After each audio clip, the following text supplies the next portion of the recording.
yeah, like before, I'm like, hey, can you guys just hold the place until like December? Like that's when our lease ends. And he goes, let me see, let me talk to my people or whatever. And he said, how about September 1st, move-in date? And I said, that's like in a month. I was shaking in my boots. They wanted us there September 1st. And they said, we'll take care of the fees for breaking your lease.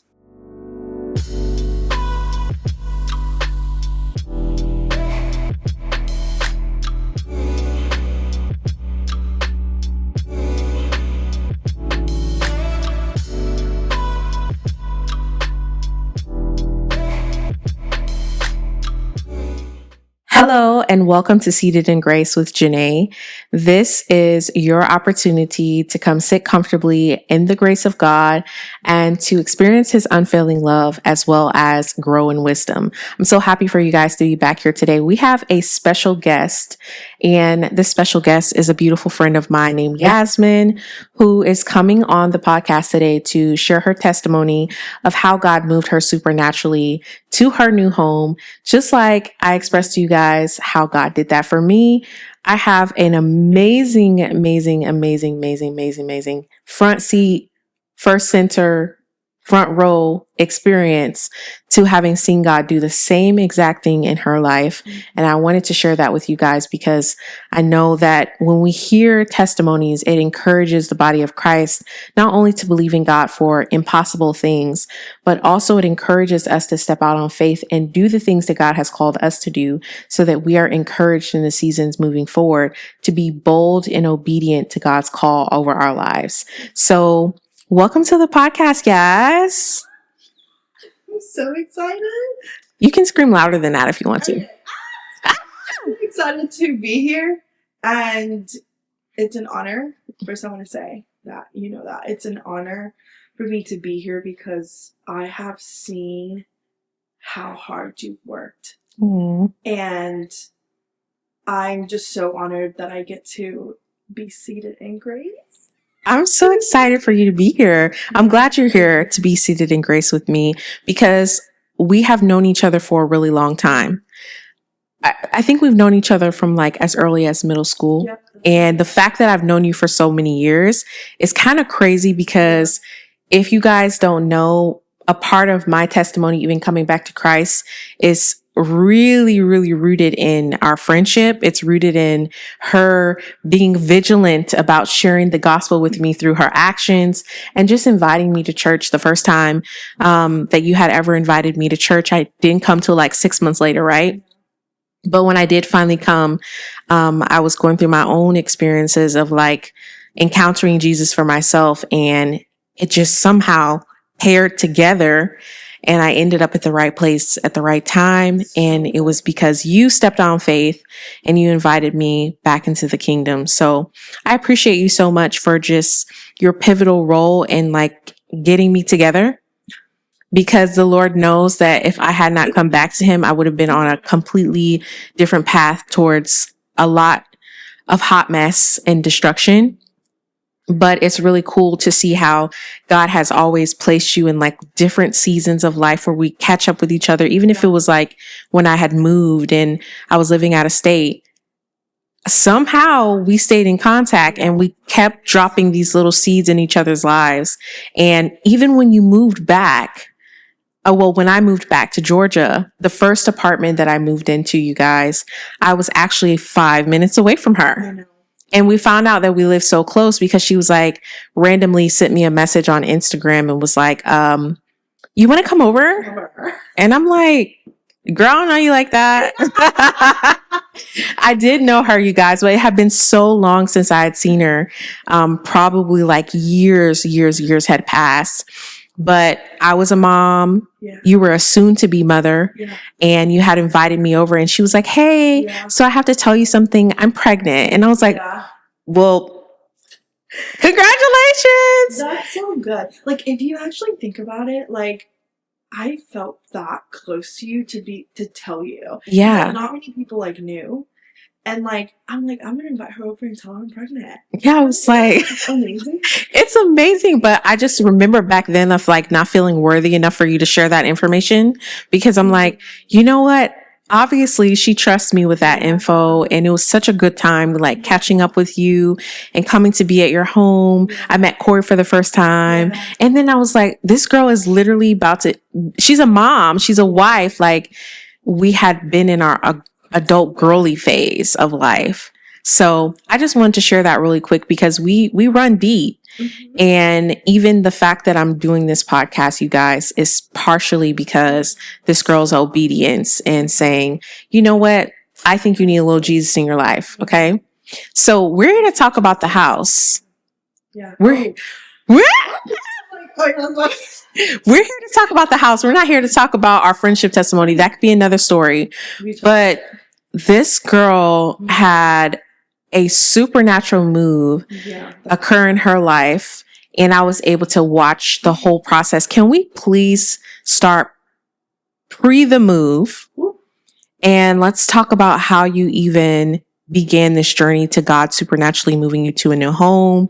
What did that look like for you? And you just take the floor. I'm listening. Yeah, I love this because like her and I have so many good conversations, and I remember how I always say, "Oh my gosh, I wish like we would film like a conversation." Yeah, it's because we will be here for like 5 hours, and then be like, "Oh my god, the kids! We gotta get the kids. Yeah, get the kids." But it's so good. I'm just so excited to share this. Pre-move. Oh my goodness. Well, there's just so many testimonies, but I think I'm gonna start with like after the Lord pulled me from corporate world, which that's a whole nother story. He pulled me from social media first, then pulled me from corporate. But I was like in this season of like, who am I, Lord? Like, if I'm not all of this, who am I? Yeah. Who am I? Who am I without all of this? Who am I? Just Yaz sitting on a couch looking at the walls, like. And so I think that I went through just a sense of like confidence in my faith and my ministry and my skills and abilities of. I just felt so not confident in who I am. And so I think that like pre-move, I really had to sit down with myself, with Jesus, and let him just pour into me. It was, before, like when I came in, I read you I wrote this like journal entry of like the season that I was in pre-move. And I was just praying to God for clarity on what would be next for me. And like, I'd spent so much time and so many years in corporate, and I'm like, where do I go from here? And so I think that one of the important things that I would say, JaNae, is that I had to take back that stewardship of what I did have. Like, I had to really come back home when he called me back to my house. I had to steward that like it was a $3 million house. Yeah. Yeah. I specifically remember that season where you were called out of corporate America. Mm-hmm. God pulled you out of that, a position that you were actually had pretty good authority in, leadership role. Yeah. And if you guys don't remember anything from this testimony, this girl was a hard worker. And not only was she a hard worker, she was like a boss. She was an authoritative hard worker. And, she would go into a building or into a place and you're like, let's go. It's go time. It's go time. Boots on the ground energy. Yeah, that's right. And so because you were that type of person, being pulled out of corporate America and then going back to your home as a homemaker, a stay-at-home wife and a stay-at-home mom, is drastic, Yeah. and it can put a damper in your mental and emotional health. And it can also cause you to look at yourself as if Like you're a failure or unworthy, even when it's a blessing and God is like wanting to bless you with the freedom to be at home with your children, which is what he calls a lot of us to do anyway. Right. It still feels like really crazy. Yeah. Like when you went through that spiritual attack on your identity and thinking that your identity was in corporate America And the things that you were doing. Yeah. Yeah. What did that do to you? I think, well, one, in all honesty, it crushed me. Mm. There was a lot of nights where like my husband and my daughter would be in bed, and like that was the time for me to sit alone, and I was just empty. I'm not gonna cry in this episode. It would be great. You can. I was just like empty. Like I was like, I've worked so hard to like do all these things and accomplish all of these things for the world. Mm. Yeah. But that's not what the Lord had called me to do. And so I think that it was a time to serve myself, to sit in the presence of Jesus and let him completely restore me and go through a different, like, it's a renew of something completely different, of a completely different person that I didn't know was there. The more like calmer, there was like not having to rely so much on the calendar. And now I love me a good calendar because I still have a good, I need to be able to know what's happening. But I think it's almost like that could not identify who I was and my worth. So yeah, I went through like this season of like doubting my worth, and I had to every single night I would go into my office at home and I would sit there and I would be like, Jesus, speak. Please. Like, what's next for me? Like, am I going to be like home forever? Like, I don't really, I had to be okay without being the girl that was always busy. I had to be okay with that. Yeah. Yeah. And so I would go into my office at night and I would sit there. And you know what was the most heartbreaking time? When the Lord didn't speak. He said, girl, I'm not speaking. I'm working. I'm working on what's coming. And like, I would just sit there sometimes even till 2, 3 in the morning and like literally in desperate need of like, of a revelation, or maybe even like for him to tell me what was coming, or, hey, I have this thing in my back pocket for you. But just like I wrote in like my journal that I wrote to you when I came, like I was like putting my hope still in things that were not in Jesus's plans for my life. Yeah. It's just things that I knew, things that were normal, things that were common, things that were familiar. Yeah. And I was still looking, oh, thank you, Holy Spirit. I was still looking for familiarity even after he called me back home. Yeah. Of what I knew to be busy Yaz and boss Yaz and Yaz always in these different positions and running these different crews. And don't get me wrong, that served its purpose, because I was able to tell people about Jesus and in such a like loving way, even for unbelievers who were like, as you are, something's wrong with you. But then they saw the things that happened in my life. They saw when I, stepped out of corporate, and they were like, okay, she got something going on. Yeah. So, and can you tell me the ministry, even though your corporate America job wasn't technically a ministry position, can you tell me the ministry that you were called to in corporate when you were actually at your previous position before you left corporate America? If you feel like sharing that with everyone.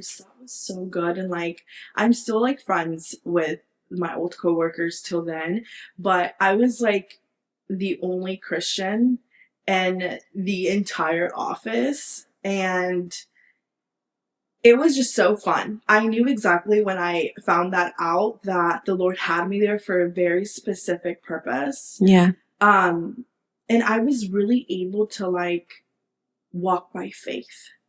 Sometimes it wasn't even about much that I said because, you know, they were unbelievers, but it was about what I did. Yeah. I would, on my break, I would do my devotional.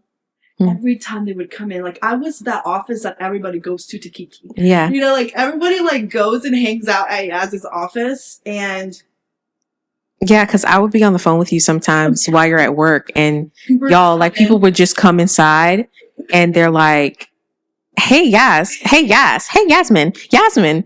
I'm like, dang, this girl, put a doorbell on your office door. Yeah. Yeah. And it was just, I had the best conversations during that season because, like, I realized, Jesus, there's a reason they're coming in here. Yeah. They might not see or know it, but my ministry is to share the wisdom that you have given me. Yeah. Like, the wisdom of, like, showing up as, like, you know, friend Yaz. The wisdom that you've given me to share it and to shed light on their situation. And so I had like so many good conversations. But yeah, I think the Lord was just calling me to like walk out my life like him in spaces where people don't believe. Yeah. And they had so much like grace for me too. Like they let me run buck loose, and like whenever I was want to speak about Jesus, like they would be like, okay, here you go again, yeah. Yeah. But they would listen. Yeah. They were like curious almost, and it was just such a good time there. Yeah. Of course, like that was the job that I knew in my heart that it would be my last in corporate. Wow. Yeah, I remember us talking about that, and why I wanted to bring up the fact that, or like what it was like working in your corporate America job at that last position, is because I think a lot of it too that I realized you were grieving was just that ministry aspect. Mm-hmm. It's like, okay, if I go home, then who am I? Right. If I go home and I become a mom and a homemaker, then who am I if I don't get to change people's lives or spread the gospel through my daily that I do here at this corporate America job? That's like, right. I could tell that you were dying to yourself in that season by letting that go. I would love to pivot into how coming out of corporate America looked like for you and how that transitions into this miracle that God has blessed you with. I mean, you were at your previous home where God called you back to be a steward of the household, be a mom, be a wife, clean, cook, keep the schedule in order, do the most in the crib, right? Yeah. He called you back home, and now you're back at home physically every day, Monday through Friday, Saturday and Sunday, running a tight ship, trying to figure out your bearings, get your life. Yeah. What did that look like? And how does that connect to the pruning, the preparation, and God producing a woman in you that's able to steward the home you have now and be able to walk you through this miracle, to have the faith for this miracle? Because I know leaving corporate America, it took a lot of faith for that. But I don't want to get ahead of myself, but would you say that process of leaving corporate America and God pruning you throughout, bringing you into your home, is what gave you almost like a head start to having the faith you needed for this miracle to come to pass? Yeah, absolutely. And I think that for Jesus, I almost feel like this. Like he looked at me when I stepped out of corporate, because we were very much a 2 household income. Yeah. And me stepping out of my 9 to 5, I'm like, I need to go home and tell my husband that the Lord has called me out. But it was not something that made sense on paper. Yeah. Like 2 plus 2 on paper did not like equal 4, and like it did not make sense on paper. 2 plus 2 did not equal 4. It did not make sense on paper. And if I would have given you or anybody my finance to look over, like, hey, I'm quitting my job, they probably looked at me crazy. But when I stepped out in faith, like Jesus said, leave. And when he did that, sorry, oh my God, there's so much juice to this. And when he did that, I feel like he looked when I left. I feel like he looked at me, even though I went through what was a crisis to me. He looked at me and said, "I trust her." Obedience. Obedience is better than sacrifice. That's right. Obedience is what he was looking for from me. Yeah, and the obedience was to leave when he said go. When he said go. To jump ship, even if you didn't know how to swim. And even if it didn't make sense. And even if like I could potentially be without paying my bills. Yeah. He said, go home. I just want to take a moment to acknowledge what you just said when you say God was looking for your obedience and he said to go home.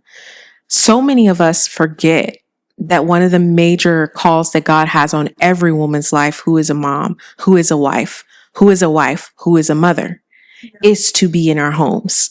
And I think it's such a taboo subject because we live in a modern society that most women, they're even making more money than their partners, right? And then if they have partners who make more money than them, they still have some form of income. Yeah. But there's so much shame around stepping away from what you feel that you've been called to do and your career and your title and the accolades and the success to go be obedient to God. Yeah. Even when you have maybe went and got an education for that, or you've went and invested money into it, or you've worked your way up the corporate ladder to get to a certain position or a specific salary. If God tells you to leave, are you going to choose the idol of the work? That's right. The idol of your title, the idol of your career, or are you going to be obedient to God and follow him?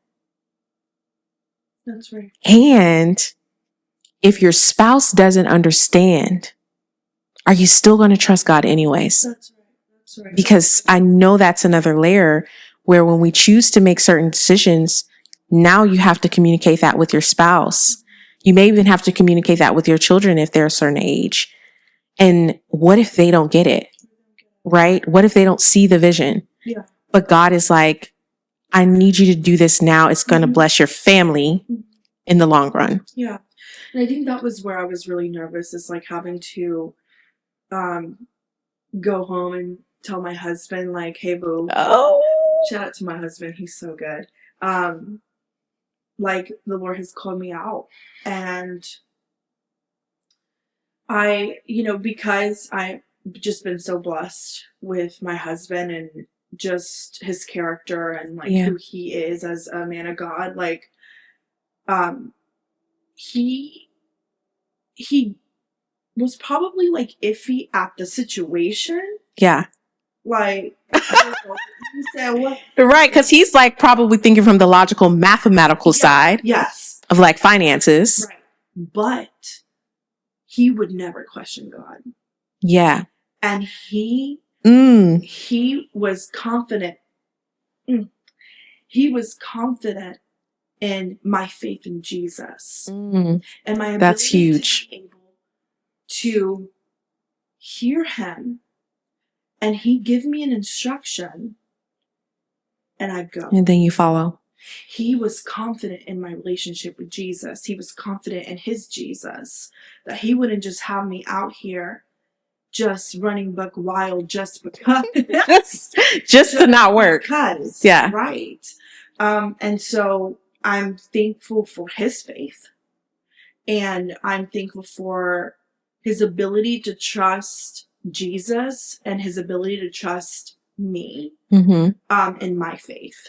And so, yeah, I think that, but like going back to like your question, like, and how like the connection is from me leaving, the breakthroughs, the moments of understanding what Jesus was doing was when I was laying up in that office.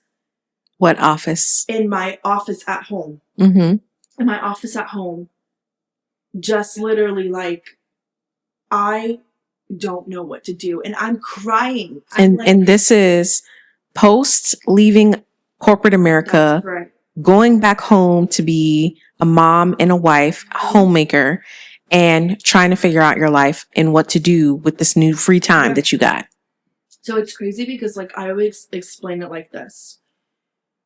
Going home and learning how to be a stay-at-home mom, a steward of my home, a cooker, a cleaner, a steward of my time with Jesus. Going home and having to learn that was the hardest job that I've ever had. Mm. Yeah. I was in training. Mm. It felt like I had just applied to a job and I was in training. You know how when you go and you don't know nothing? Like you go to a job and they gotta train you? Yeah. For the position? Yeah. Because we lied on our application. No. Yes. Yes, I'm a paralegal. Girl, you don't even got no degree. Stop it. I know, but having to the Lord, and thank you, Lord, for downloading this to me. The Lord had to train me for my new position. Yeah. Which was completely being at his feet. Yeah. Daily. And humbling you to the point where the titles, the success, the accolades, the corporate America job, the work, the layers, the labels, the leadership, all of that was stripped to go submit to God, so that you could also practice that more submission to your husband, submission to your role as a mother, and to be prepared for this move that he was about to put you through. I want to mention this because I don't remember what month this was or what season this was, but this was after I had moved, right? And I was still at core at our previous church, at my previous church where you go. Yeah. I felt during the whole service the responsibility to pray for you and Corey. Oh my God. And we went to the kids' room. So good. Corey till this day, we'll talk about that moment. Throughout the whole church service, I'm thinking about you guys. Like, couldn't focus, couldn't even receive the message the way I was supposed to, because the Lord had put me praying for you guys on my spirit, and he told me to highlight 2 areas.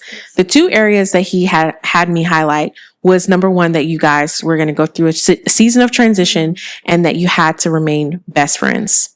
Yes. And if not remain best friends, become each other's best friends. And to really, really, really, really, really be patient with one another. And I think like just being best friends kept coming to my brain. Mm-hmm. And then the second thing that God had me highlight was that he was going to move you guys. Yes, you said. Yep. But in that time, you guys, I completely thought that he was talking about moving you guys into a new season of faith, moving you guys into a new season of your marriage. I don't know. Which all happened. But it was so crazy that the Holy Spirit put on my heart that you guys were going to move, that he's going to move you guys. And it was like, I know you had talked to me about wanting to purchase a home one day. Yeah. I know you had talked to me about if you guys should stay where you were, but there was no plans for you to actually physically move. No plans. So let's talk about that. Because I believe too that God can use the people around us to bless us with a word, but also he can use the people around us to show us something before it's going to even happen and get prepared. Yeah. So, after I had the days and days and days of laying in my office at my house and laying on the floor, like, this, like, I laid like I was dying. Yeah. Which probably did happen. Yeah. Spiritually. I literally laid because that was like the first moment in a long, long time where I'm like, Jesus, I don't understand. I don't get what you're doing. I love you so much. Yeah. But I don't understand. I don't understand. So yeah, after like I had those moments of laying on the floor, crying, worshiping in my house, when my daughter is asleep and crying of frustration, I went through the season of waiting. And what was the season of waiting for? Waiting for the next opportunity? Waiting for the next thing. It's like waiting for the promotion. Almost. It's like he positioned me home. He's training me. He's training me on how to steward my home. And he goes, okay, when you are not sobbing and stewarding at the same time, I'm going to promote you, and your ministry is going to become greater. And what is that ministry? And your peace is going to become greater. And I think, what was that ministry? The ministry of home? The ministry of home. The ministry of motherhood. Oh, so good. The ministry of wifehood. Wow. The ministry of sitting in grace. The ministry of peace, of Sabbath, of true rest. The ministry of resting in Jesus through it all. Yeah. It's like, it's a whole nother level. It's like if I thought I was doing ministry back then, this here is like face to face with Jesus. Yeah. Like we would sit like this. I would sit with Jesus like this. Yeah. And that is so crazy that you say that, because people don't realize how much preparation, pruning, how much healing, how much childhood trauma healing that we have to go through to be good parents, that we have to go through to be a good wife, to steward a proper household. Like, people really want this perfect white picket fence life, and they don't realize the work that it takes to manage an actual home, and that most women of God who are called back to their homes, there's no 2-week paycheck for that. That's right. You don't get always a pat on the back. There's some things that will go unnoticed that no one saw you do. That's right. Because you were the only one at that home. But being present with God and constantly being reminded that this is a calling and that it's a privilege is something that is so powerful to me. And I loved watching you go through that, even though I know it was like terrible for you.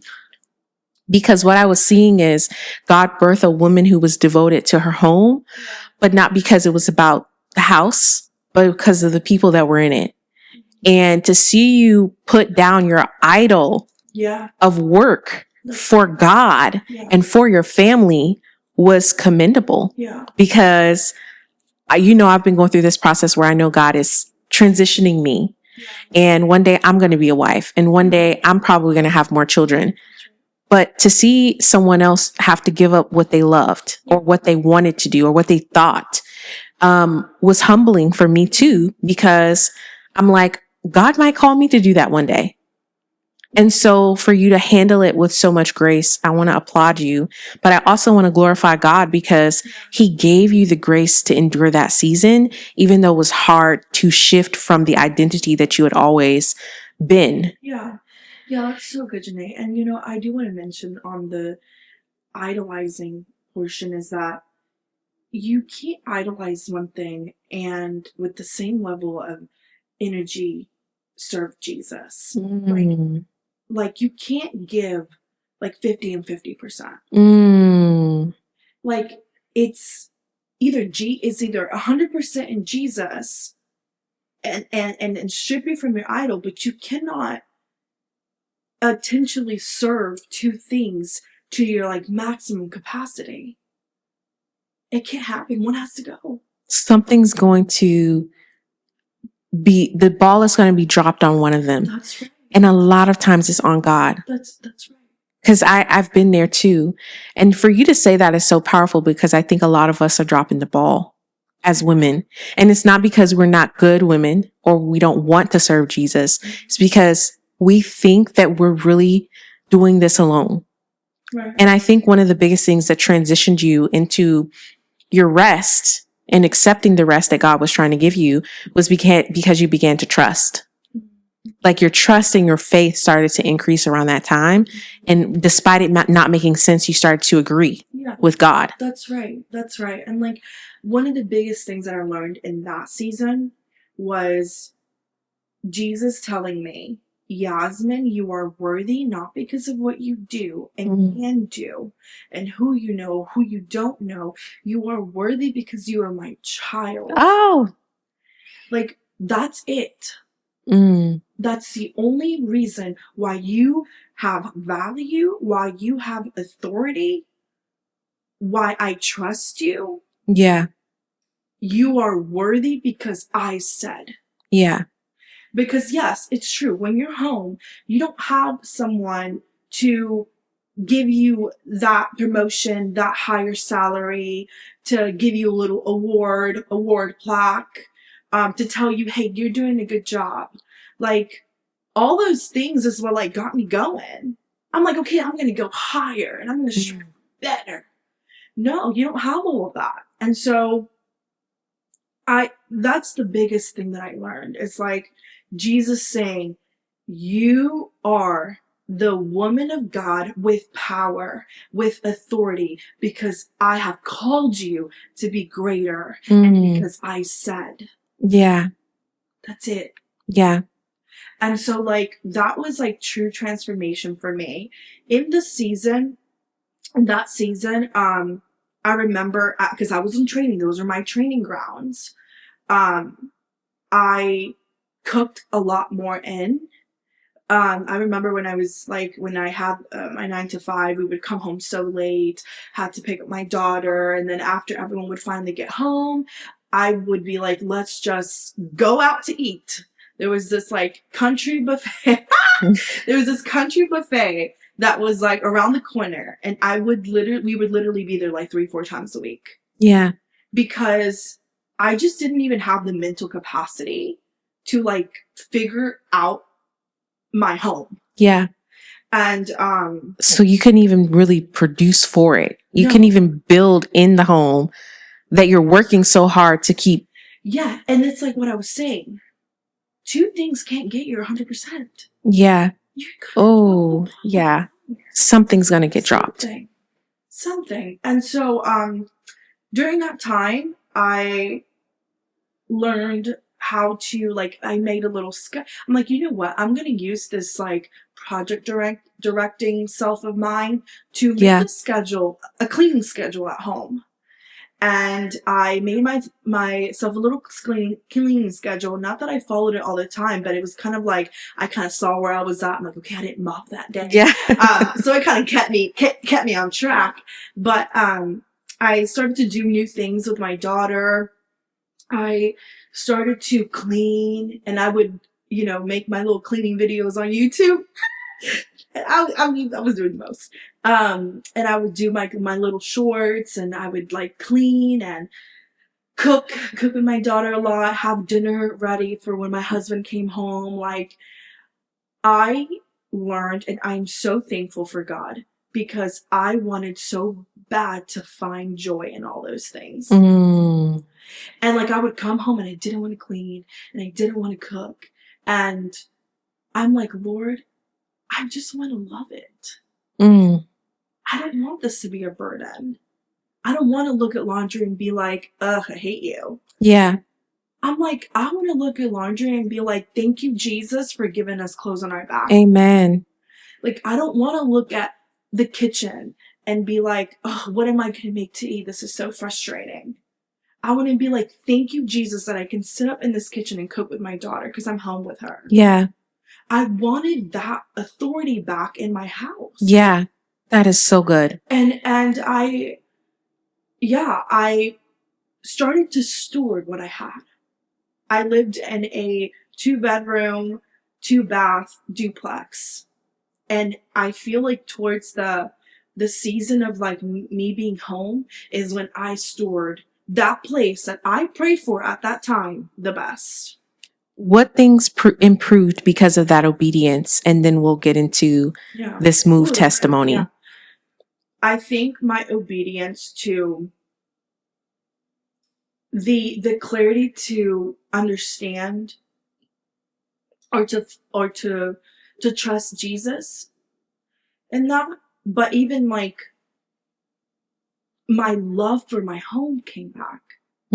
Like just for cleaning and cooking and scrubbing the toilet and, you know, scrubbing the bathtubs, and like the love for the blessing that I had prayed for at that time. The Lord reminded me, girl, you better love this place because you prayed for it at one point. And so he said, it's not where you want to be forever. Yeah. But don't remember that you prayed on your knees for this place. Yeah. And you prayed for this place.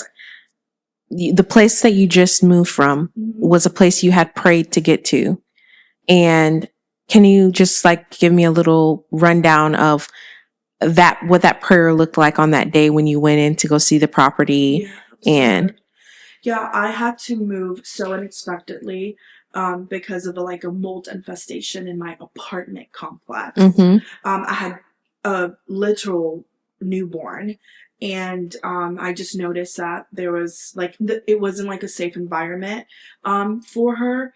And so, yeah, I prayed that we would find a place in literally less than a month. And I remember walking into where we used to live, the duplex, and they scheduled the showing at the same time as everybody else that was interested. Oh, wow. So I'm like, excuse me, everyone's viewing this place and it's kind of awkward. So multiple families are in there looking at it. Multiple families believing for something. But there was something that was different between our experience in viewing the place that the Lord highlighted to me among everybody else that was there. So I remember being in there and everybody is talking to the landlord. Hey, I have this much in cash right now. I'll write you a check. How much do you want? And girl, me and my husband were touching those walls as we walked through that place. And I'm like, Jesus, I had a dream about this place last night.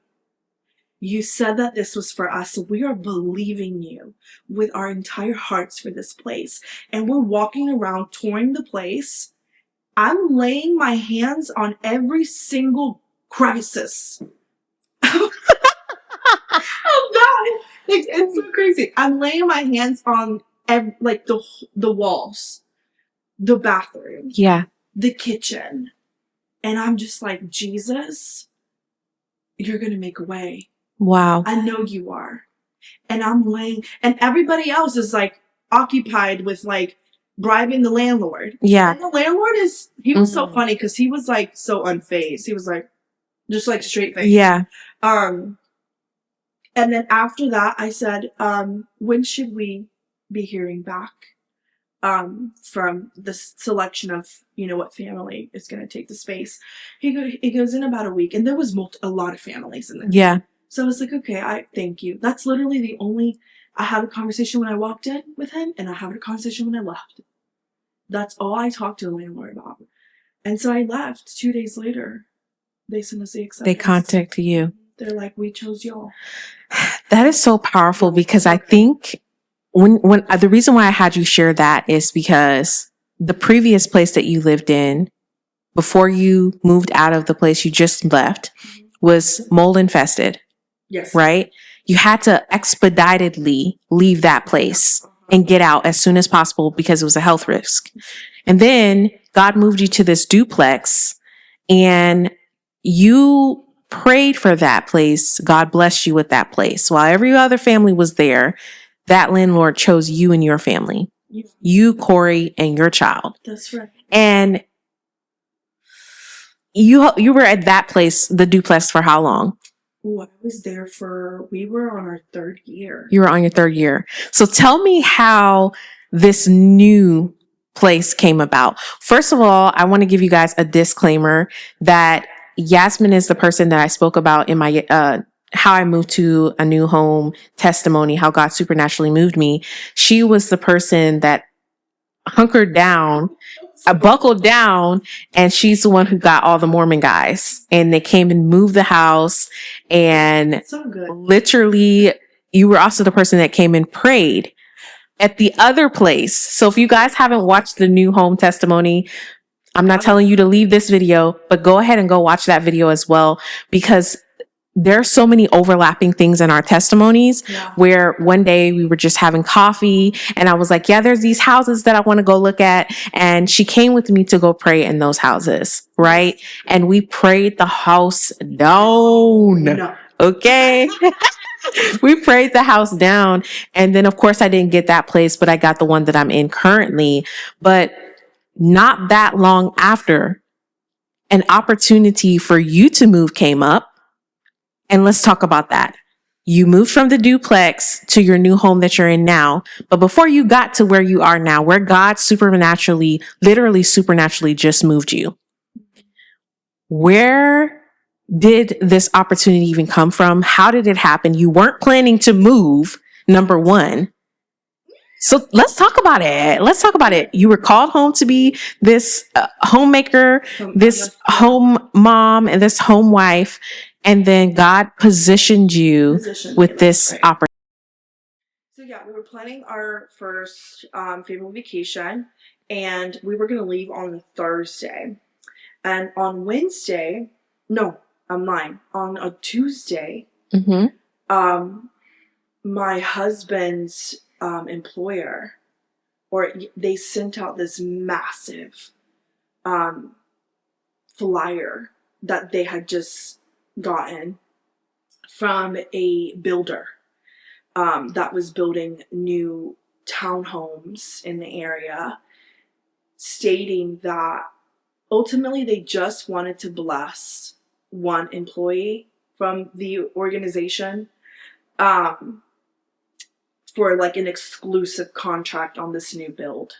And Corey called me that Tuesday and said, hey, look at this flyer that just went out. Like, you know, they want to like bless, you know, one of us with this like special contract for this like brand new build, beautiful, beautiful townhouse community. And so you know, of course I'm looking at the letter, and now mind you, this letter was sent out to the like county that he's working for, and like a city nearby. So like two organizations essentially had this flyer, and it was like shot out massively to all these employees, right? So I did not see it until 24 hours later. So this flyer had already been in existence and out there for 24 hours to hundreds of employees from the department, and I had seen it 24 hours later. And so I saw it and I was like, dang, babe, like, you know, this has been out for 24 hours. Like, surely someone already called and inquired about the, you know, this offer. Yeah. But I said, I'm going to call. Let's just call the funds. Let's just see. Literally, I'm just like, oh my gosh, babe. Like telling my husband over the phone, like, this is so cool. Like, I honestly called just for fun. I called just to get a little information, you know, just see what was true, really, because it was like pretty cool. And so I call and I speak to Hunter. I always talk about Hunter. I love Hunter. He's the realtor. And I call and I'm like, hey, I call on three-way. And I'm like, hey, I saw this flyer go up that you guys are just wanting to bless someone from like this organization. And I'm just like calling just to see, like, just to inquire, just get a little bit of information about it. And he's like, yeah, you're the first to call.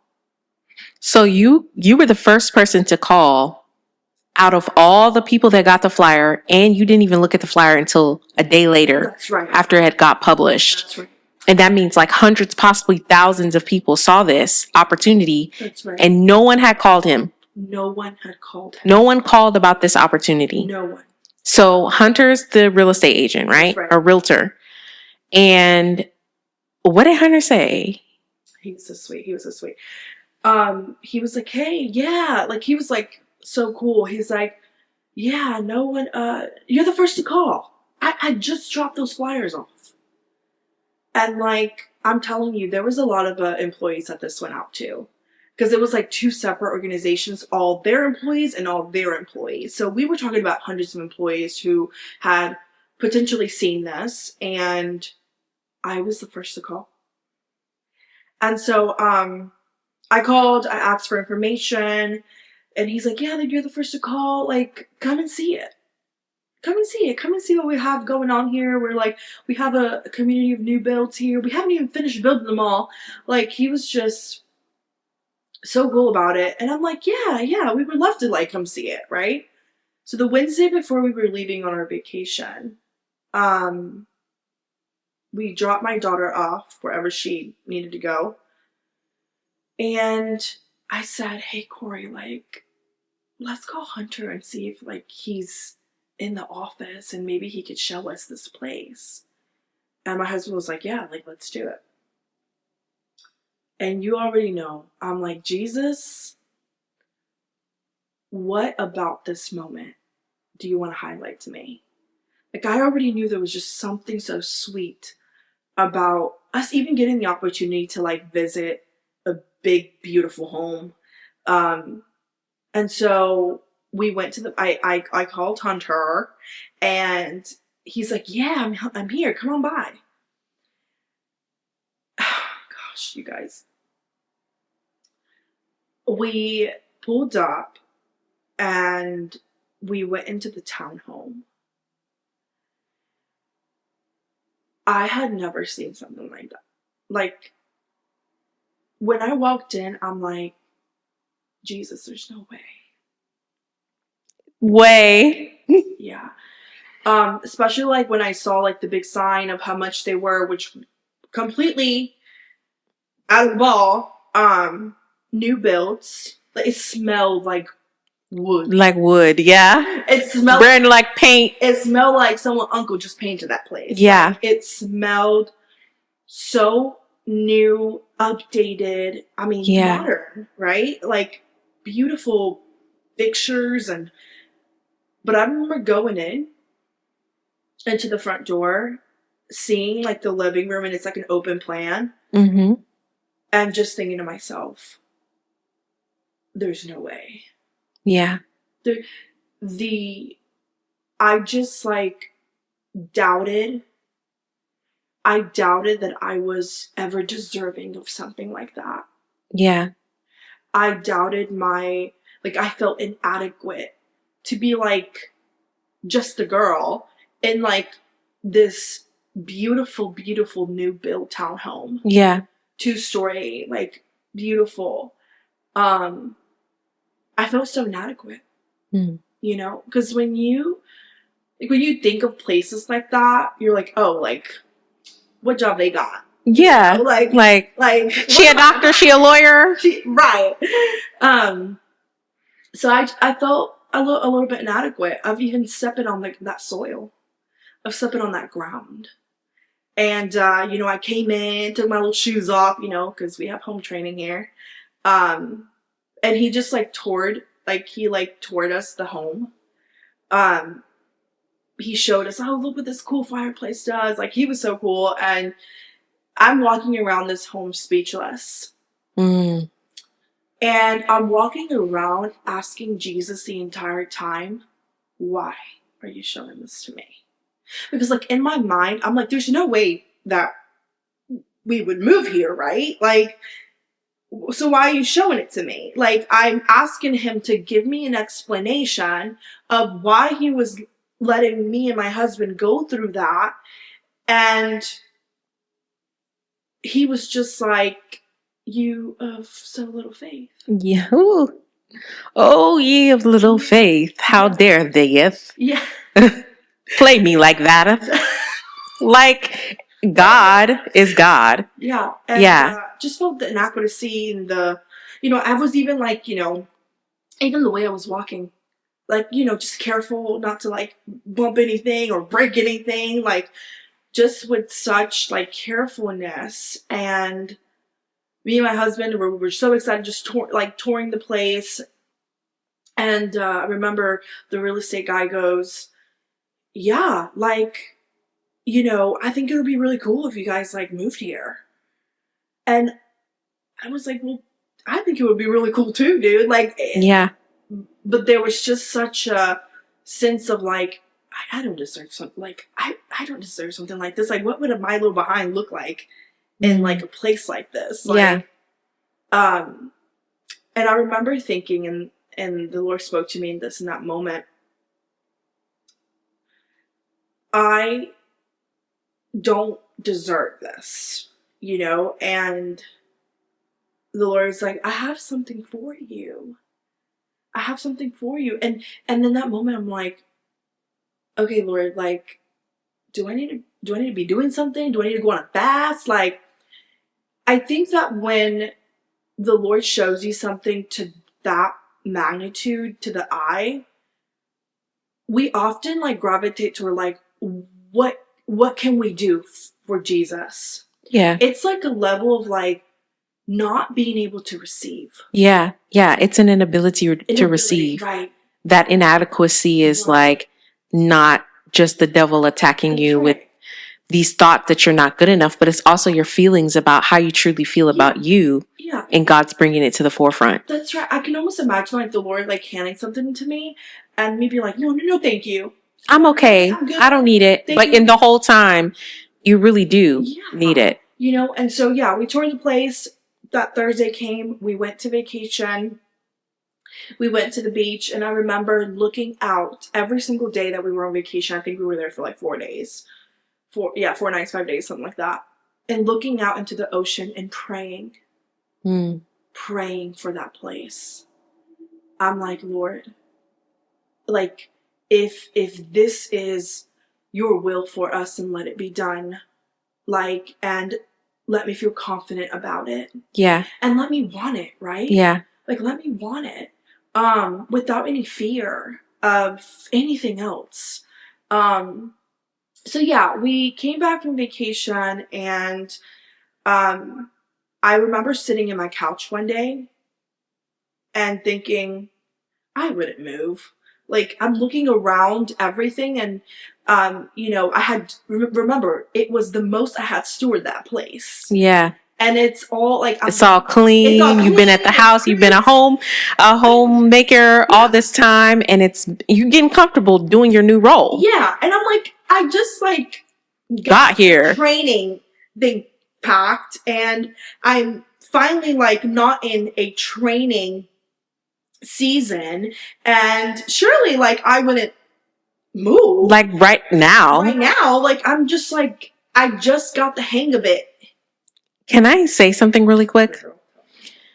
I want to remind you that there was a very vivid conversation that I remember in my head where me and you were here and you were over here visiting with me, and you specifically said, gosh, you know what? I want to move to this area. Right? And you were talking about school systems and what would be best for you, having a daughter that's about to go into the school system, into the education system, and what would be a good county for her to be rendered up. And he was like, you know what? I think I want to move over here. That's right. And the simple fact that you had been thinking about that, it's almost like putting it out there. Mm-hmm. Yeah. Right? Yeah. And the reason why I bring that up is that you thinking that it just happened out of nowhere, that this flyer appeared, and then you went to go view this beautiful home and you don't feel adequate enough for it, but you spoke it. Yeah, that's so good. I was always telling my husband, I want to move to the city. Like, I want to move this way. I want to, I wouldn't be there with where, to raise Arya. He'd even made a joke and said, okay, babe, like we already did the apartment, when we got married. Then we went to the duplex, and he would always say, we're going to go to a townhome next. Yeah. And so he would always say that. He goes, it has to be a townhome next. Yeah, I just like remember like being on vacation and just continuously speaking to Jesus about what we had just seen. And just praying. But it's really different because my prayer was very different from when I was blessed with my other home prior. Like the other home was like, let it be ours. But this prayer was like, let me not be afraid. Amen. Let me not be afraid. Not be afraid. Like if you are calling me to such place, let me not be afraid. Amen. Like strip me down from any fear, inadequacy. And also that fear was associated too because the new home was also a different price. Yes. Right? Yes. And so you guys went from 2 incomes and 2 work incomes in one household to you becoming full-time stay-at-home mom. Right. And only your husband working. That's right. So not only did God strip you of your income, that's right. He brought you home, and then He's like, oh, let's upgrade you and move into this house that's more expensive than where you are. Even if it's not that much more expensive. It's the simple thought that you're like, in our carnal mind, how are you going to increase me when you just decreased our finances in this way by removing my income? That's right. And wanting to be logical and a good steward of your finances. Yeah. Because I remember me and you talked about it and you were like, well, I just want to make the right decision for my family. Like we want to make the right decision for the family. And you kept telling me that Corey's like, but babe, what do you want? Right. He's asking you and you're like, I'm trying to figure out what you want to do. And you're finally in this place where you're like giving him the reign and authority to like do all this leadership stuff, but he's literally looking at you, and then Jesus is looking at you, and then your daughter's looking at you, and what are we gonna do, Mommy? you're in the position now where everyone's like, what does Yazmin want? And what does Yazmin think we should do? Yeah, that was so much pressure for me at the time because like I didn't want to like steer my family, not just me, right? Because leaving corporate was something that like obviously like it was going to impact my entire family, but it was a decision that was going to change my life in a sense. Yeah.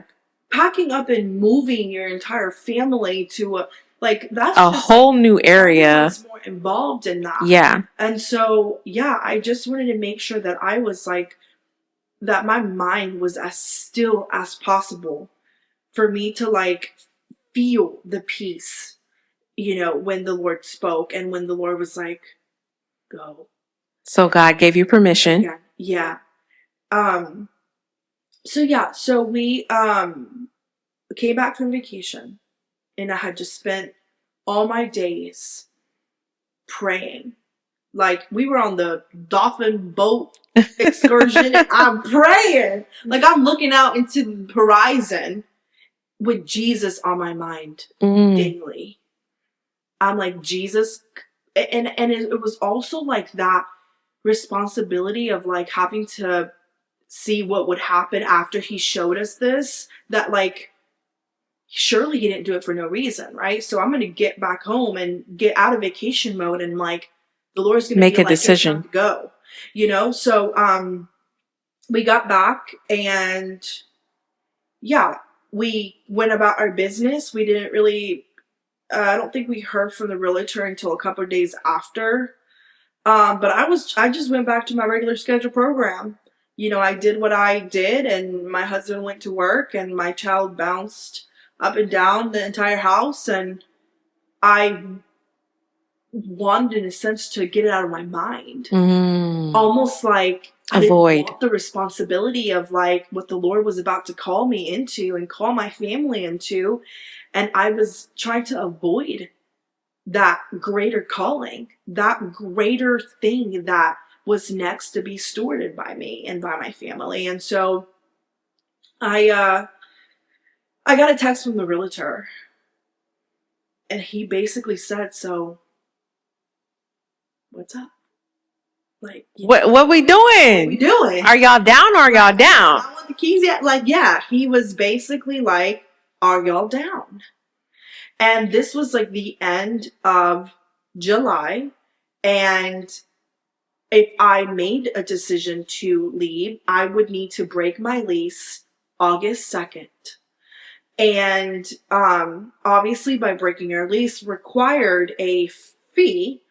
And so if I made the decision, I needed to make it pretty fairly quickly. This was like the last week of July, and there is a builder who wants us in his neighborhood.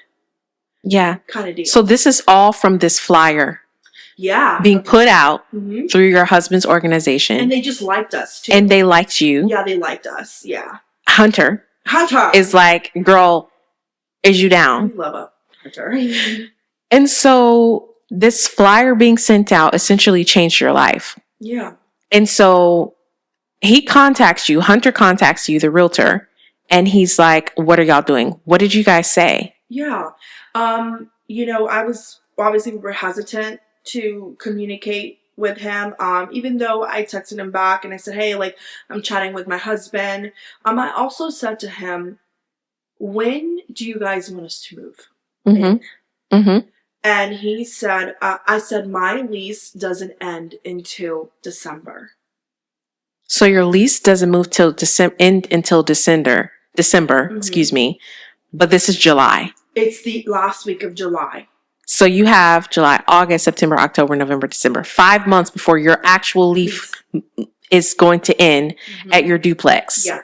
But this man is like, are y'all ready to move? Yeah, that's right. Wow. And now I know why the Lord expedited things.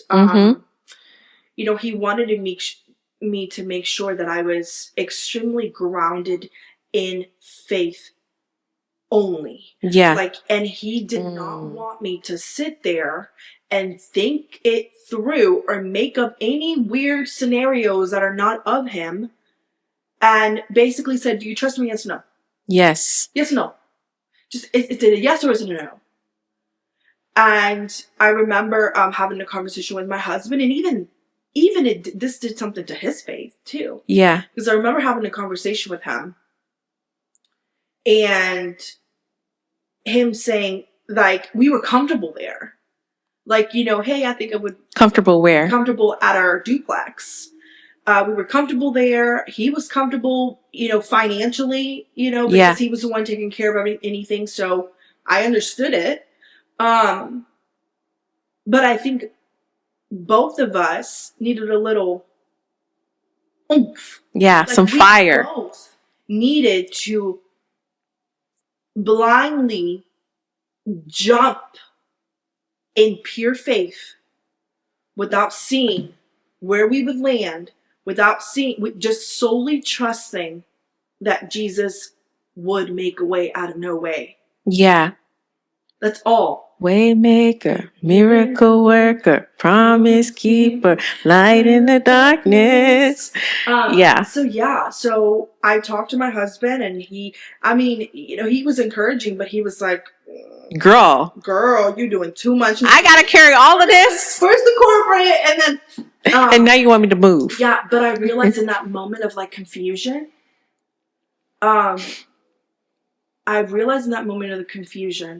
two things happened. We had other opportunities for, like, our landlord said at the duplex that the rent was not going to go up for the 4th year renewal. That's, nowadays for rent to stay like the same for 4 years doesn't really happen much. And also we had another opportunity for us to move out somewhere else. And so all these different things started to come up. Options started to come up, which I learned by going through what I went through with leaving corporate, that even though things have your name on it, not everything is for you. And not everything is for you. Everything is for you. Even if it has your name on it, of like, here, this is for you. Not everything is for you. And so, yeah, all these different options started to occur around the same time that we had a week to make this decision, because again, it's the last couple of days of July. If we were going to say yes to Jesus, that I was going to have to make this decision August 2nd to break the lease. Yeah. I had to break the lease August 2nd. And so with the lease needing to be broken, what happened with your current landlord at the time when you told them, hey, I'm thinking about moving? What would it be to break this lease? And then what did Hunter and them, Hunter and the crew, what did they say? It's so interesting. So good. I talked to her. She sent me all the fees for breaking the lease, like all the information. And then I told the realtor, could you guys wait until December? And he goes, how about September? Before you moved? Yeah, before. I'm like, hey, can you guys just hold the place until December? That's when our lease ends. And he goes, let me see, let me talk to my people or whatever. And he said, how about September 1st, move-in date? And I said, that's in a month. I was shaking in my boots. They wanted us there September 1st. And they said, we'll take care of the fees for breaking your lease. My God. We'll take care of it. So they said that they would break your lease and pay for the fees associated with getting out of your lease early. To have us there September 1st. And so did you guys have to pay a deposit? What did you guys have to do? Did you guys have to come up with a whole new financial plan to be able to get to move? How did that work out? You know what? The crazy thing about it is that we didn't have a lot of time to think it through. We just knew that Jesus had us and was going to have us and was going to walk with us every single way. And after conversations with my husband, on August 2nd, the day that I needed to break the lease of the duplex, I sent my letter of termination for the lease. The day of. And I sent the landlord just this letter. The Lord wanted me to share a couple things with her, because I had never, she was the primary landlord, and the landlord that we met at the time of showing was the brother. And so I had never specifically talked to her nor seen her. And, but I just needed her to know that we had prayed for this space and that she had so much to do with us being here. Yeah. And there was other things that I said in the letter. But I broke the lease, and the builder at my new home and the realtor, they sent them the fees of breaking the lease, the check. They cut them a check, and they broke us out of our lease. And August, my birthday month, was packing. So you had now 30 days to move. 30 days to move. And the same scenario as when you moved out of the place that had the mold. Oh my gosh, yes. You had 30 days to move. Let's go. So it was about jumping and trusting God. And being obedient. Yeah, and I just didn't have any time to play with Jesus. At that moment, it was do you trust me or no? And he was confronting me for the second time. So I remember saying to my husband when we sent the letter, looking around my home that I had appreciated and stewarded, and I said, let's pack it up. Let's pack it up. Let's pack it up. And I remember him saying, babe, we need to get some boxes. And I was like, yeah, we'll get boxes. He left for work, and there was this flyer, another flyer, where it said free boxes. Whoever wants to take them can have them. And Corey screenshotted it to me. He said, Jesus said go. And so it was like such a confirmation. So yeah, we packed it up. My husband worked. I packed. Me and my little toddler packed. And I just like knew that the Lord was going to do something greater. I just knew that the Lord was expanding our territory, expanding our ministry, expanding our faith, expanding the wisdom. Like, I just knew that He was calling us to more. And we moved.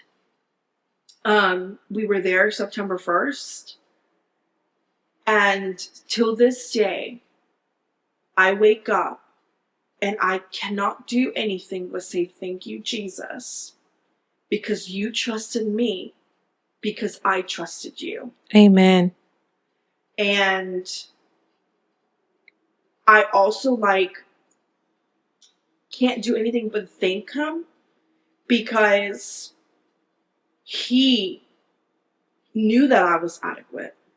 He knew that I was deserving. And He just never doubted in me. He never doubted in the ministry in my heart. He never doubted he never doubted how much I loved Him and how much I love Him. Never doubted me. And He said, I choose you. Yeah. And I choose your family. Now go on and use this space to make disciples of all nations. And so my heart is full of gratitude, because this did not make sense. It was so quick. It did not make sense on paper. Financially, it didn't make sense. But the Lord supernaturally made a way. And I remember looking at the sign of how much these homes cost when I was in my dining room one day now.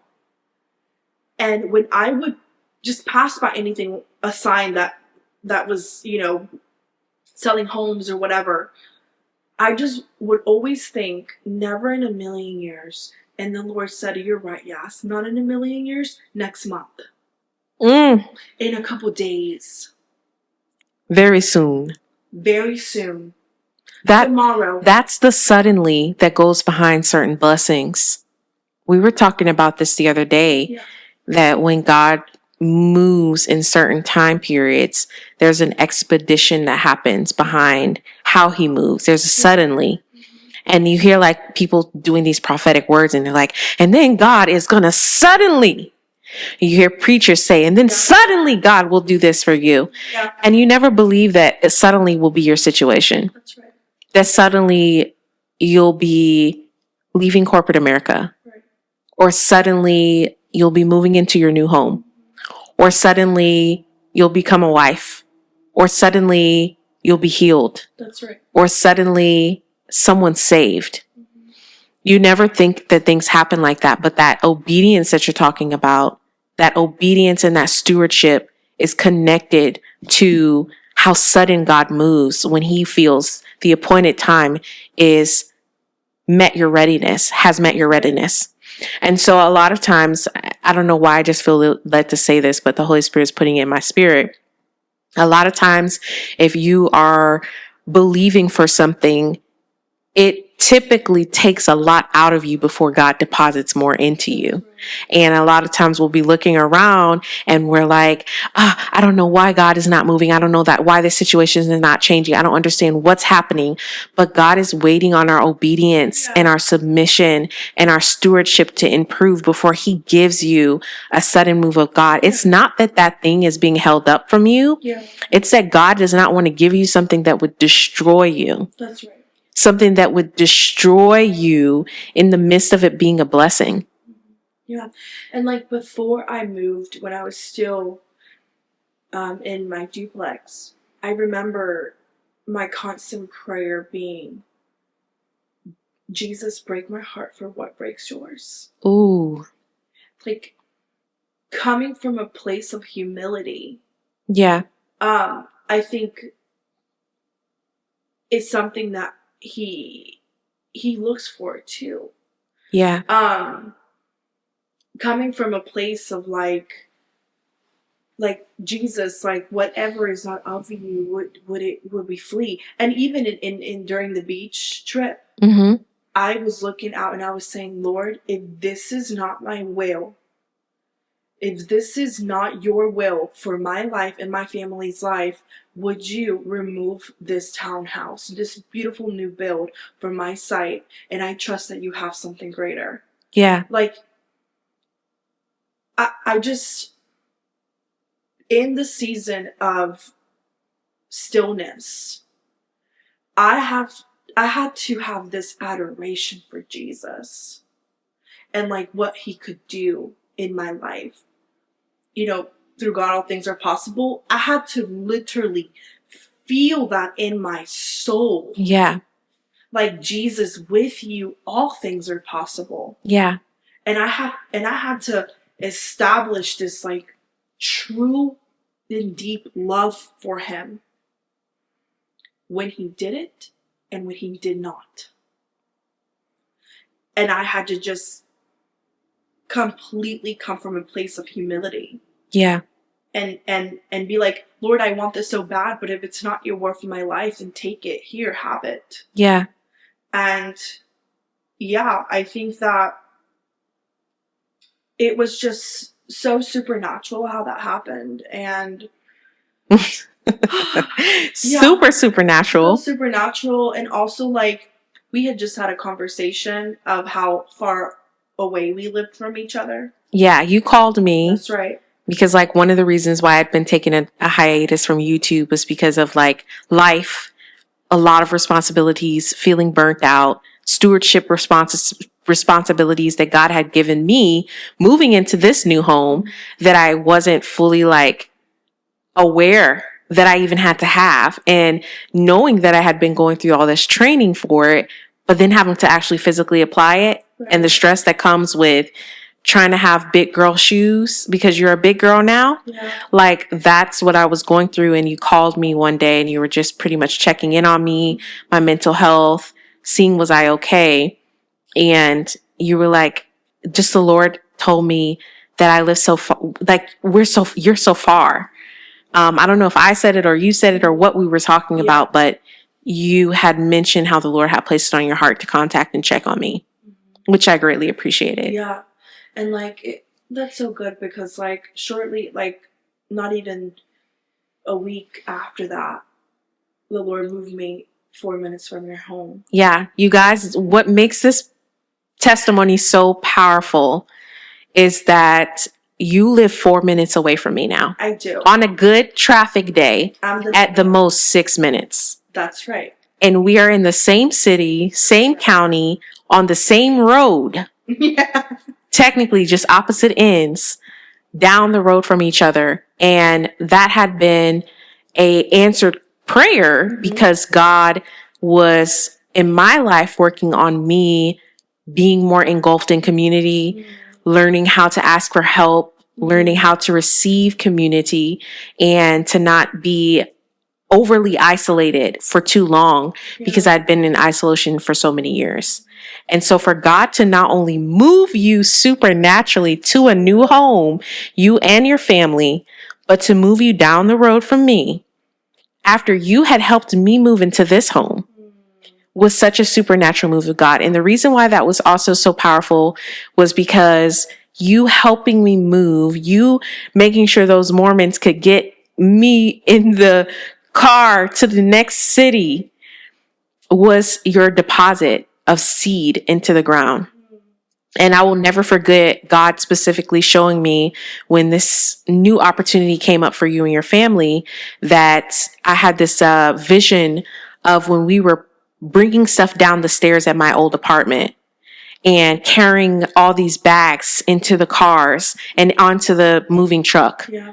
And there was something about the hustle that was in you to help me get moved. And God was like, JaNae, she didn't realize that that was a deposit that she made in the spirit realm for her own home. That her going and coming to make sure that you got moved into your home was a supernatural deposit of faith and a supernatural deposit of capacity that you were showing that you could do the same, that he could do the same for you. Yeah. And so the Lord had vividly showed me that you were next. And that's why I think telling this testimony is so important for me. Why I wanted you to come on the channel, because I want people to understand that God is not a respecter of persons. I wasn't special that I got to supernaturally move to this new home that we're in here recording in this place. It wasn't my specialness. It wasn't my chosenness. It wasn't me just being set apart. It was about me being obedient. And then there was somebody else who was willing to be obedient. And then he was like, oh, you're next. Yeah. So anybody listening to this podcast today, you could be next. Yeah. You could be next. Your time could literally be next. Because what God did in her life, what God did in my life, what God is doing in so many people's lives, he is not a respecter of persons, and he can do it for any of us. And the beautiful thing about it is that it was not by our might, nor our strength, nor our capacity or capability, but it was by the grace and the mercy of God, and being seated in that grace, being obedient to God, and trusting him for something that we didn't even feel worthy for. That's right. That's so good. Girl. Thank you, God. So I'm so excited for you, and I'm super proud of you, because I watched her struggle. Yeah. I watched her struggle through the seasons. Good thing. Thank God for community, because when I struggle, but you were dying to self. That's right. You weren't dying, you were dying to self. And God was equipping you for the capacity to steward a place that you didn't even feel that you were going to have, that you were worthy of. And now, you guys, I've been over her house several times since they've moved. The whole house got unpacked. Okay. They set up things. I mean, it looks like a home that's been lived in for 3 years, because it's so comfy and so homey.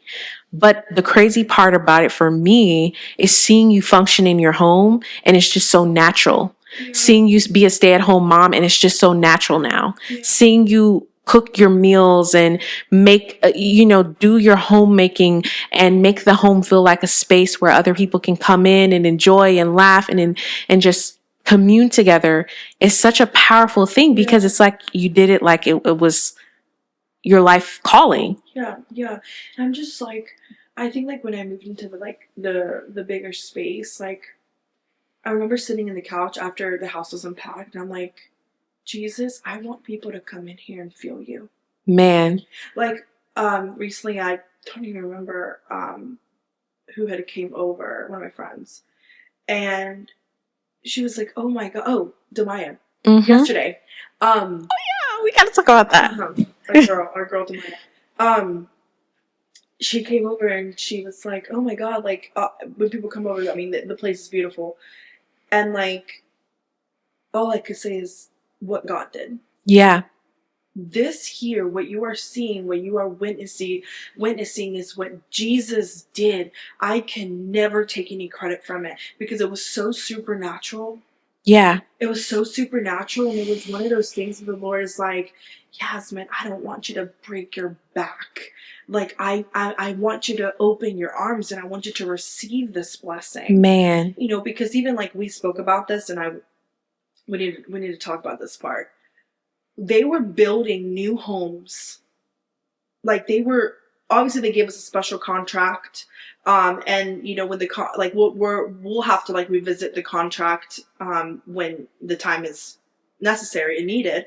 But they were building these homes. The subdivision is still getting built. How fast they were building those homes was giving me anxiety. Yeah. I'm just like, oh, Lord, are they gonna boot me out?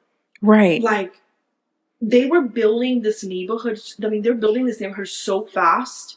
And every time I walk out of my front door, I would like see. And it's so interesting because the Lord used Hunter again.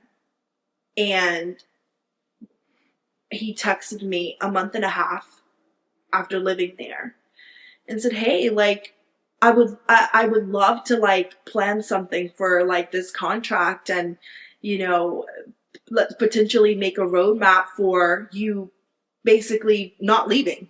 Yeah. Owning. And it was so amazing that the Lord used Hunter in that way to deliver me that message, because like I was getting so anxious and it was not allowing me to really enjoy the blessing, because I was focused on the end. Yeah. Like what's next, if there's anything next. Yeah. And so I remember like when I got that message that a month in, they were wanting to like figure out something for us because they continuously wanted us. And may I add that when we moved there, they wanted nothing from us but just an ID that Corey worked at that organization that the flyer had been sent out to. Yeah. So they only got his ID. You didn't fill out no other paperwork except for... No, there was no application, no nothing. And no credit check? No, they didn't want nothing from us, but can we get your husband's ID? Like, that's it. They wanted nothing from us. They didn't even know if we could afford the place. Like, no financial requirements, no check for how much you make per month. No, nothing. And then no deposit. No, they wanted nothing from us. But can we get that ID and can you come September 1st? My God. And broke your lease for you. Broke our lease for us. Girl. Yeah, I was like, I mean, if that wasn't Jesus. Man. If that wasn't Jesus. It was Jesus. It was God making sure that he let you know that he's supernatural and that he's sovereign. Like he is literally above all things. When people say that Jesus is the most high, he is the most high form of authority. So it doesn't matter what your credit score says. It doesn't matter what your finances say. It doesn't matter what your family says. It doesn't matter what friends say. It doesn't matter what the job says. It doesn't matter what the city says. It doesn't matter what the country says. It doesn't matter what the president said. Yeah. Your favor under the guise of being a child of God is always going to outweigh because he's sovereign. That's right. It's always going to outweigh anything anybody else can do or say. And just to see God do that for you. And then to share the excitement about it. Yeah. Because it's not just, woo, girl, my girl moving down the street. But no, my friend and her family are expanding their territory. That's right. Because I sent you the Jabez prayer. Months before. Right before that happened. Yeah. And the Jabez prayer, if you guys have never read it. So good. It's Jabez asking God to bless him.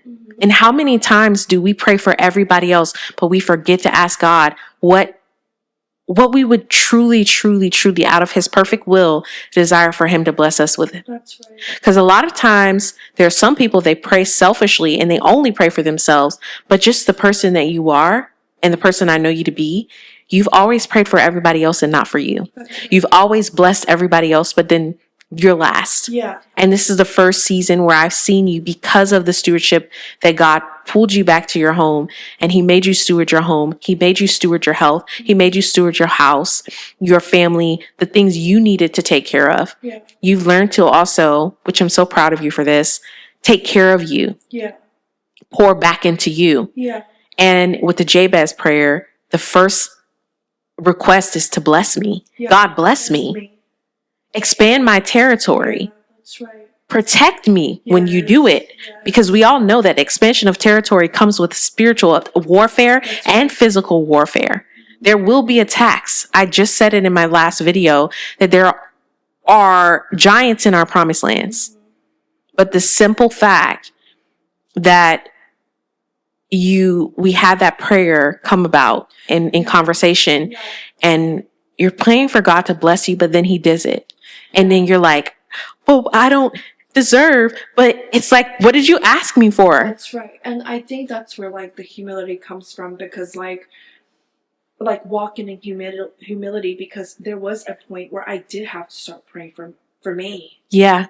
And like the Lord was just like, telling me in that moment, like, I need you to pray for you, because if you pray for yourself and you are granted, and I grant you what you need, everybody in your proximity will have favor. Everybody will be blessed. Be blessed. But Yes.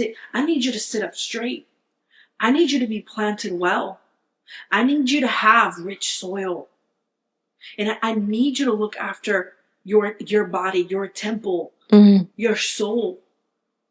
And everybody around you would have favor. And so, I think it's important to humbly pray for what you need and for yourselves. Yeah. That's so good. And I'm so happy that you say that, because part of being a good steward of anything starts with you being a good steward of you. And in order for you to steward a family and a home and a marriage and children and people and ministries, you got to take care of yourself. Right. And I can personally attest to when I started to be more intricate with the details of me, that God blessed me too. And so I'm really grateful to have seen your testimony. I want to encourage you to continue to trust God and to be obedient to Him in every area, and that it doesn't end with just Him blessing you with this home. It doesn't end with Him just blessing you with freedom from corporate America. There's so much more to your story and to your ministry and to your growth and to your evolution as a woman of God, and just stepping out on faith for someone to have come from such a different background than where you are today. Right. That's a whole nother testimony, you guys. At one point in your life, you weren't even a follower of Christ. That's right. I'm so excited for you. God is so good. He's so faithful. And I'm sure there's so much that are probably little intricate details that are a part of your testimony that we can't even remember yet. But as those things flood back to you and you receive them, I'm sure it will continue to help you expand on just how good God is and what He's done. So thank you so much for coming on the podcast. I am so excited to have you. And may God bless you, your home, your new endeavors, and continue to use you as a mighty vessel to bless other people. And I pray that this has blessed most of you, that you guys have been able to receive what we're here to tell you, and the testimony of our faith, of her family's faith, and how God will literally use you to do supernatural things, and how He is not just a God who moves us supernaturally, but He is a supernatural God who moves. That's right. So I just want to encourage everybody listening to be patient in your waiting season. Breakthrough will come in the mighty name of Jesus. Amen. And let yourself be stripped of old ways and old habits, and trust that Jesus knows you by name, address, and phone number. And that breakthrough is coming. Breakthrough is coming, and the waiting season is so hard. Yeah. But you're training. Oh, you guys are training. You're on training grounds, and put on that armor of God. Pick up that cross daily, every day, every single day, and just be encouraged that Jesus sees you, and you're next. You're next. It's your turn. Yeah. And I want you guys to go ahead and claim that if God has been telling you that He is going to move you, and that this has been a word that He's placed inside your spirit, in your heart, or even given you through other people, that He's going to move you, please believe that. Yes. Not only believe it, but start to embrace that message and not turn it into an idol. Don't turn the message itself into an idol, but trust the God who has sent the message. And I will say this, if you guys would like to sow into Yazmin and her family from this move, please go ahead and send something to either my CashApp or my PayPal, and I will make sure that it gets to her. If God leads you to sow into her life, like you guys sowed into my life when I did my testimony, I feel like there is a blessing attached to the transference. A lot of people that blessed me during that time, I spent so much money on moving, that you guys' blessings helped me so much in that season. And on top of that, I will say this, there were people that sent me testimonies of how God moved them after they saw my testimony. And so I just feel led to say that if you are encouraged or you're being led to sow into her family, please be obedient to that, because there's something attached to trusting God in fertile soil. And so if you guys are encouraged to do that and you feel led, please send me the information or the Cash App or PayPal. It doesn't matter. And you guys can bless her family as well. And we just want to pray that you will not only receive your supernatural breakthrough and your supernatural move, but also that you'll be able to steward it well too. So thank you so much for watching the Seated in Grace podcast with JaNae. We are so grateful for you guys, and we're so happy to see how God is going to move in your life as well. All right.